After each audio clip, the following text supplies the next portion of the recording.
சோகமும் மனச்சோர்வும் ஒன்றல்ல. சோகம் என்பது ஒரு இயல்பான உணர்வு. அது சில நாட்களில் குறைந்துவிடும். ஆனால் 2 வாரங்களுக்கு மேலாக எதிலும் ஆர்வம் இல்லாமல் தொடர்ந்து சோர்வாகவும் வாழ்க்கை அர்த்தமற்றதாகவும் தோன்றினால் அது மனச்சோர்வாக இருக்கலாம். அதை மறைக்க வேண்டாம். சரியான உதவியை நாடுங்கள். மனதை பாதுகாப்பது வாழ்க்கையை பாதுகாப்பதற்கு சமம்.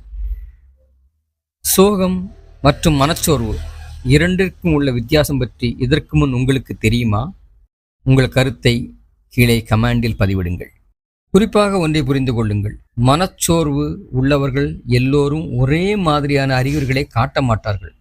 ஒருவருக்கு 2 வாரங்களுக்கு மேலாக மனச்சோர்வு, ஆர்வமின்மை அல்லது அன்றாட வாழ்க்கையை பாதிக்கும் அறிகுறிகள் இருந்தால் தகுதியான மனநல நிபுணரை அணுகுவது நல்லது.